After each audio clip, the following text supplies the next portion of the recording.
আকাশৰ বিশালতাৰে তোমাক জুখিম আজি, সৌদূৰ দিগন্ত গভীৰ বিশ্বাসে থাকা ভাহি।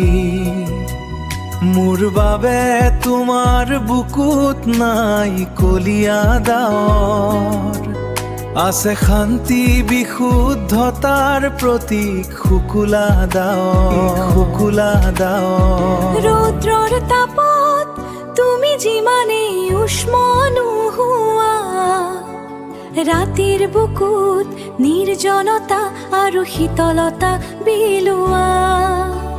ৰৌদ্ৰৰ তাপত তুমি যিমানেই উষ্ম নোহোৱা, ৰাতিৰ বুকুত নিৰ্জনতা আৰু শীতলতা বিলোৱা।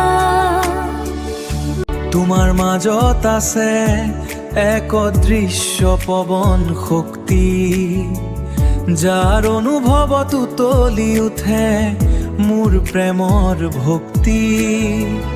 যি শক্তিয়ে আমাক কৰিব পাৰে শৰীৰ শীতল, নাইবা কৰিব পাৰে সমস্ত পৃথিৱী উশৃংখল। ৰৌদ্ৰৰ তাপত তুমি যিমানেই উষ্ম নোহোৱা, ৰাতিৰ বুকুত নিৰ্জনতা আৰু শীতলতা বিলোৱা। ৰৌদ্ৰৰ তাপত তুমি যিমানেই উষ্ম নোহোৱা, ৰাতিৰ বুকুত নিৰ্জনতা আৰু শীতলতা বিলোৱা।